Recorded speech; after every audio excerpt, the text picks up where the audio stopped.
என் அன்பு குழந்தையே, வெற்றி தோல்வி பற்றி கவலை இல்லை. இன்ப துன்ப பலன்கள் பற்றிய எண்ணமும் இல்லை. வாழ்வில் தேறுவதா தவறுவதா என்கின்ற தடுமாற்றமும் இல்லை. என்னை பற்றி கவலைப்பட வேண்டிய பொறுப்பை என்னுடைய பெருமாளிடம் வைத்து விட்டதால் இனி நான் சுகமாக செல்வேன். இதற்கு பெயர்தான் அர்ப்பணிப்பு. இந்த அர்ப்பணிப்பு எனக்கு நிச்சயம் வெற்றியை தரும். இவ்வாறு பெருமாளிடம் என்னை முழுமையாக அர்ப்பணித்து விட்டாலே நான் எதிலும் தோல்வியடைய மாட்டேன் என்று நான் தெரிந்து கொண்டேன். நான் மட்டுமல்ல, நீங்களும் தான். பெருமாள் மீது முழு நம்பிக்கை கொண்டு இந்த பதிவை முழுமையாக கேளுங்கள். குழந்தையே, இந்த நல்ல நாளில் மனம் நிறைந்து நான் உனக்கு வரங்களை தர வந்துள்ளேன். இன்று நீ மனதுருகி என்னிடம் கேட்கும் எதுவாயினும் கிடைக்கப் பெறுவாய். இதோ எனது இந்த ஆசிகளை முழுமையாக கேட்டுவிட்டு உன்னுடைய மனதில் இருக்கும் வேண்டுதல்களை என்னுடைய பாதத்தில் வைத்துவிடு. அதை நான் உனக்கு நிறைவேற்றி தருவேன் என்று இந்த நல்ல நாளில் வாக்களிக்கின்றேன். வரமாய் நான் உனக்கு தருகின்றேன். எல்லாவற்றிற்கும் ஒரு நாள் காலம் வரும், நல்ல நேரம் வரும் என்று காத்திருந்த உன்னுடைய பொறுமையும் நம்பிக்கையும் இனி பலனடைய போகின்றது. இனி உனக்கான எல்லாமும் வரிசையாய் வந்து குவிய போகின்றது. நீ என்னை தஞ்சமடைந்த பின் யாரை தேடியும் எதற்காகவும் செல்ல வேண்டிய அவசியமில்லை. உனக்கு தேவையான அனைத்தும் எனது அருளால் உன்னை தேடி வந்தடையும். வெற்றி என்பது இறைவனின் பரிசு, தோல்வி என்பது இறைவனின் சோதனை. இந்த சோதனையை நீ கடந்தால்தான் பரிசு கிடைக்கும்.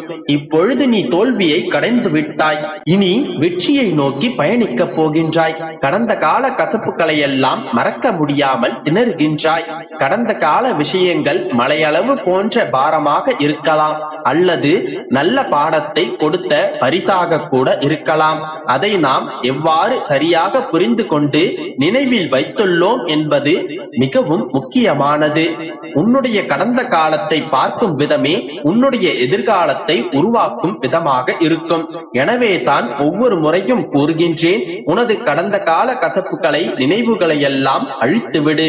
அது தந்த அனுபவங்களையும் பாடங்களையும் உன்னுடைய மனதில் புதைத்துவிடு. மீண்டும் உன்னுடைய எதிர்காலத்தில் இந்த தவறுகள் நடக்காமல் பார்த்துக்கொள். நீ என்னை தியானிப்பதையும் நீ என்னிடம் பிரார்த்தனை செய்வதையும் ஒரு நாளும் நிறுத்திவிடாதே. எத்தகைய சூழ்நிலையானாலும் இந்த தியானமும் பிரார்த்தனையும் உன்னுடைய வாழ்விற்கு நல்லதொரு வழிவகுக்கும். உன்னுடைய பரபரப்பான வாழ்க்கையில் பிரார்த்தனையும் தியானமும் செய்ய இயலாது என நீ நினைக்கலாம். ஆனால் உண்மை என்னவென்றால், பிரார்த்தனையும் தியானமும் தான் உன்னுடைய பரபரப்பான வாழ்க்கையை மிகவும் சுலபமானதாக மாற்றிவிடும். அமைதி என்பது ஒரு சக்தி வாய்ந்த ஆற்றலாகும். எந்த ஒரு சிக்கல்களுக்கும் மனதை அமைதியாக வைத்துக் கொண்டு சிந்தித்தால் 1000 வழிகள் பிறக்கும். மனதை அமைதியாக வைத்துக் கொண்டாலே 1000 பிரச்சனைகள் தீர்ந்துவிடும். இந்த அமைதி உன்னுடைய பரபரப்பான வாழ்க்கை முறையில் கிட்டாது. 2 நிமிடமே ஆனாலும் என்னிடம் செய்யும் தியானத்தாலும் என்னிடம் வைக்கும் பிரார்த்தனையிலும் தான் உனக்கு இந்த அமைதி கிடைக்கும். நீ செய்யும் ஒவ்வொரு பிரார்த்தனையும் கேட்கப்பட்டு கொண்டுதான் இருக்கின்றது. நீ மனதுருகி கண்ணீர் விட்டு கேட்கும் எந்த ஒரு பிரார்த்தனைக்கும் பலன் இல்லாமல் போகாது. உனக்கு ஏதாவது வேண்டுமென்றால் யாரையும் நாடி போகாதே. இறைவனிடம் இறைந்து கேள். இவ்வுலக கௌரவத்தை விட்டுவிடு. இறைவனின் அருளையும் ஆசையையும் பெற முயற்சி செய். இறைவனிடம் இறைந்து கேட்கும் எதுவுமே இல்லை என்று சொல்லாமல் நிச்சயமாக உனக்கு கிடைக்கும். இன்று இப்போதே மனது உருகி என்னிடம் நீ எது கேட்டாலும் அது நிச்சயமாக உனக்கு கிடைக்கும். அதை நான் நிச்சயமாக உனக்கு நிறைவேற்றியும் தருவேன். இன்று நீ என் பாதங்களில் வைக்கும் கோரிக்கைகள் நிச்சயமாக நிறைவேற்றப்படும். என்ன வேண்டுமோ மனதார கேள். எப்படியாயினும் நான் அதை நிறைவேற்றி தருகின்றேன். என் அன்பு குழந்தையே, இன்று ஒரு சிறப்பான செய்தியுடன் உனக்காகவே வந்துள்ளேன். எனக்காக கொஞ்ச நேரம் ஒதுக்கி முழுமையாக கேட்பாயா? அதிகாலையில் எழுந்தவுடன் உன் மனதில் இருப்பதை என்னிடம் சொல்லிவிடு. நான் பார்த்துக் கொள்கின்றேன். நீ நிம்மதியாக அன்றைய நாளை தொடங்கு.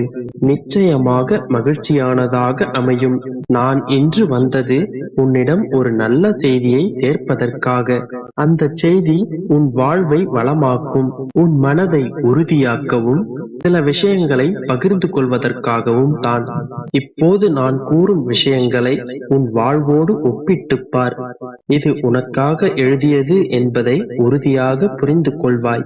நீ எப்போதும் உன்னை அடுத்தவர்களுடன் ஒப்பிட்டு பார்க்காதே. ஒன்று, தாழ்வு மனப்பான்மை ஏற்படும், இல்லை என்றால் தலைகணம் ஏற்படும். இரண்டுமே வாழ்க்கைக்கு தேவையில்லாத ஒன்று. நீ நீயாக இரு. யாரோடும் உன்னை ஒப்பிட்டுக் கொள்ளாதே. உன்னை புறக்கணித்து சென்றவர்களுக்காக வருத்தப்பட்டு கொண்டிருக்கின்றாய். வருத்தப்படாதே. அனைவரும் உன்னை தேடி வரும் காலம் வரும். முடிந்து போன விஷயங்களை நினைத்து வருந்திக் கொண்டிருக்காதே. வரப்போவதை நினைத்து கவலைப்படவும் வேண்டாம்.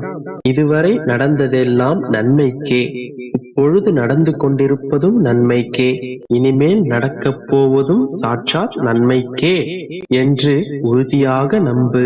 நீ யாரிடம் சரணாகதி அடைந்தாய் என்று தெரியுமா? நீ யாரை நம்பிக்கொண்டிருக்கின்றாய் என்பது உனக்கு புரியுமா? எந்த ஆலயத்திற்கு உன் பாதங்கள் வந்து சென்றன என்பதை தெரிந்து கொண்டாயா? நீ நம்புவது உன் அப்பா என்னை. நீ வந்து சென்றது எனது ஆலயத்திற்கு. உன்னை எப்படி நான் கைவிடுவேன்?